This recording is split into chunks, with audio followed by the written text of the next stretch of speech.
So hello everyone, welcome back to another video. So guys, आज की video में हम बात करने वाले हैं स्पॉट रिडक्शन के बारे में। तो बहुत सालों से मैं यही चीज बताई गई है और मैं भी यही मानता था कि आप बॉडी के एक एरिया से स्पेसिफिकली फैट कम नहीं कर सकते, मतलब स्पॉट रिडक्शन इम्पॉसिबल है। लेकिन हमारा साइंस हर दिन अपडेट हो रहा है और इसके चलते साइंस ने हमें दो रिसर्चेस कर दी हैं जो प्रूफ करती हैं, जो कि सॉलिड प्रूफ देती है ये कि yes, spot reduction completely possible है और 100% प्रैक्टिकल भी है। सो आइए एक बार इन रिसर्चेस को ब्रेक डाउन करते हैं और जानते हैं कि इन्होंने ऐसा क्या टेस्ट किया जिनकी वजह से इनको लगा और इनको ये चीज पता चली कि यस, स्पॉट रिडक्शन पॉसिबल है। सो अगर सबसे रिसेंटली बात करें, सो अभी 2023 की स्टडी की हम बात करते हैं सबसे पहले। सो इसमें 16 पार्टिसिपेंट्स को दो ग्रुप्स में बांटा गया। एक ग्रुप को इन्होंने एरोबिक एक्सरसाइज करवाई प्लस एब्स एक्सरसाइज करवाई और दूसरे ग्रुप को सिर्फ एक एरोबिक एक्सरसाइज करवाई। तो जो फर्स्ट ग्रुप था उनको इसमें बोला गया कि आपको 27 मिनट ट्रेडमिल रनिंग करनी है, ट्रेडमिल रनिंग प्लस 2 एब्स की एक्सरसाइज इनको करने के लिए बोला गया, जो थी इनकी torso rotations and second one is machine crunches. थोड़ी हैंडराइटिंग खराब है, उसके लिए आई एम सॉरी। और जो दूसरा ग्रुप था उसको सिर्फ और सिर्फ 47 मिनट्स की ट्रेडमिल रनिंग करने के लिए बोला गया। सो यहां पर आप देख सकते हो यहाँ पे क्लियरली एक ग्रुप को ट्रेडमिल रनिंग के साथ साथ एब्स एक्सरसाइज भी करवाई गई और सेकंड ग्रुप को सिर्फ ट्रेडमिल पर रनिंग करवाई गई। और ये इनका प्रोटोकॉल चला 10 हफ्तों के लिए। और 10 हफ्तों के बाद रिजल्ट्स ने क्या दिखाया? रिजल्ट्स ने दिखाया कि इस ग्रुप ने, जो हमारा फर्स्ट ग्रुप था जिनको एब एक्सरसाइज प्लस एरोबिक एक्सरसाइज दोनों करवाई, इनका बेली फैट ज्यादा रिड्यूस हुआ। सो इस ग्रुप का बेली फैट ज्यादा कम हुआ कंपैरिजन टू सेकंड ग्रुप। और अगर हम टोटल बॉडी फैट की बात करें तो वो दोनों ही ग्रुप्स में सेम कम हुआ, same total body fat reduction.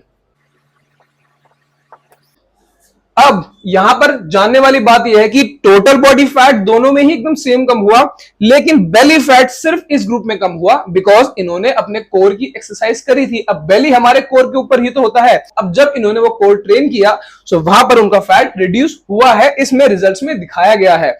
और इस ग्रुप ने सिर्फ अपनी ट्रेडमिल रनिंग करी थी ज्यादा टाइम के लिए in comparison to first group, और इस वजह से इनकी लोअर बॉडी फैट कम हुआ बिकॉज ट्रेडमिल रनिंग में हमारी लोअर बॉडी ज्यादा यूज होती है। सो ये रिसर्च हमें कंप्लीटली रिलायबल और वैलिड आंसर देता है कि ये स्पॉट रिडक्शन कंप्लीटली इंपॉसिबल नहीं है, वो पॉसिबल है।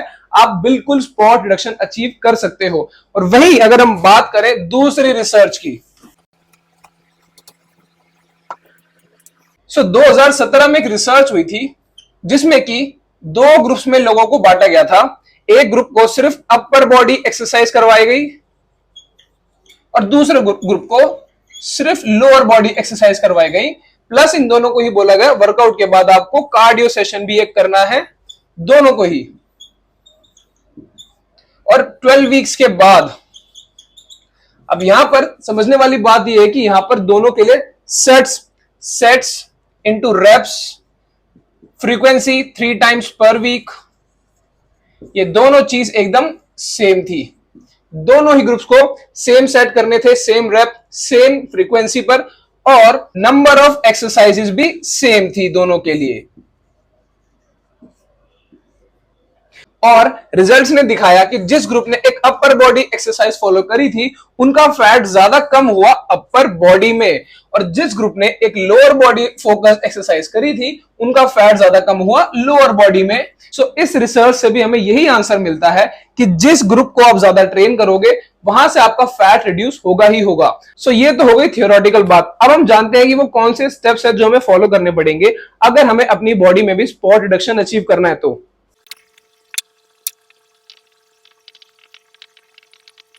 So guys, step number 1, caloric deficit. इसके बिना आपका सारा खेल ही खत्म हो जाता है। चाहे आपको बॉडी में से किसी स्पॉट से फैट रिड्यूस करना हो या फिर ओवरऑल बॉडी से फैट रिड्यूस करना हो, जब तक आपकी बॉडी में एक कैलोरिक डेफिसिट नहीं बनता है तब तक आप बॉडी में फैट रिड्यूस नहीं कर सकते, चाहे वो बेली से करना हो चाहे वो कहीं और से करना हो। सो कैलोरिक डेफिसिट होता क्या है ये मैंने इस वीडियो में बात करी है, आप जाकर ये भी देख सकते हो। मैं फिर भी शॉर्ट में बता देता हूं कि जितनी कैलोरीज आप कंज्यूम करते हो आपको उससे ज्यादा बर्न करनी है, दैट इज कैलोरिक डेफिसिट। सो मान लो कि आप डेली कंज्यूम करते हो 2500 कैलोरीज, सो आपको बर्न करनी पड़ेंगी 2600 कैलोरीज, तब जाकर आपकी बॉडी कैलोरिक डेफिसिट में आएगी। कैलोरिक डेफिसिट बनाने के लिए बहुत सारे सॉल्यूशंस हैं, मैंने इसके ऊपर ऑलरेडी बहुत सारी वीडियोस बना रखी हैं, आप जाकर देख सकते हो।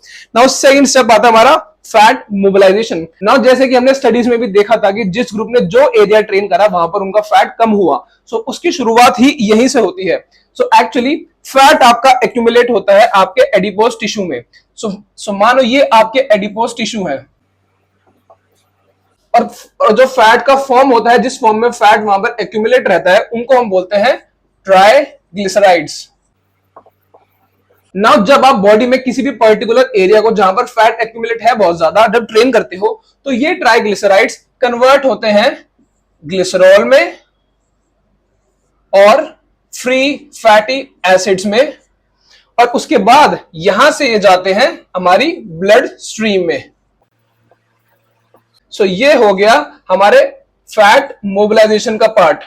मतलब आपने जिस एरिया को ट्रेन करा उस एरिया के ट्राइग्लिसराइड्स कन्वर्ट हुए ग्लिसरॉल में और फ्री फैटी एसिड्स में, और वो जाकर निकल लिए ब्लड स्ट्रीम में।